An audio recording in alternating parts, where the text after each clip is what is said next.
இலங்கை கடற்படையினர் நடத்திய தாக்குதலில் கண் பார்வை பறிபோன தமிழக மீனவர் மதுரையில் உள்ள தனியார் மருத்துவமனையில் சிகிச்சைக்காக அனுமதிக்கப்பட்டுள்ளார். புதுக்கோட்டை மாவட்டம் கோட்டைப்பட்டினம் பகுதியைச் சேர்ந்த மீனவர்கள் நடுக்கடலில் மீன்பிடித்துக் கொண்டிருந்தபோது இலங்கை கடற்படையினர் அவர்கள் மீது கற்களை வீசி தாக்குதல் நடத்தினர். இதில் படகின் கண்ணாடி உடைந்ததில் மன்சூர் என்ற மீனவர் கண்களில் கண்ணாடி பாய்ந்தது. இதையடுத்து பாதிக்கப்பட்ட மீனவரை சக மீனவர்கள் மீட்டு மதுரையில் உள்ள தனியார் மருத்துவமனையில் சிகிச்சைக்காக சேர்த்துள்ளனர். 19 நாட்டில இழுவையில் போயிட்டு இருந்தோம். ஸ்லோனை வந்து இது மாதிரி போட்டை உடைச்சி மடி போட்டு போல எல்லாத்தையும் வெட்டி விட்டாங்க. டிரைவரை பலமா அடிச்சு கண்ணை ஆபரேஷன் பண்ற அளவுக்கு ஆக்கி விட்டாங்க. 19 நாட்டில சாய இழுத்துக்கிட்டு இருந்தோம். சொல்ல கேட்காம கல்ல விட்டு அடிச்சு போட்டெல்லாம் உடைச்சு நாஸ்தி பண்ணாங்க சார். தாக்குதலில் மீனவருக்கு இடது கண் பார்வை முழுமையாக போய்விட்டதாக மதுரை தனியார் கண் மருத்துவமனையின் மருத்துவர் அரவிந்த் தெரிவித்துள்ளார். இடது கண்ணில் தான் அடிபட்டிருக்கு.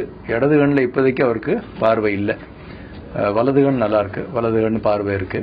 இடது கண்ணுக்கு இப்பதான் ஒவ்வொரு இன்வெஸ்டிகேஷனா பண்ணிட்டு இருக்கோம்.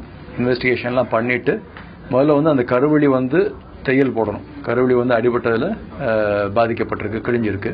அதை முதல்ல தையல் போட்டுட்டு பிறகு ஒவ்வொன்றா படிப்படியாக தான் நம்ம சொல்ல வேண்டியது.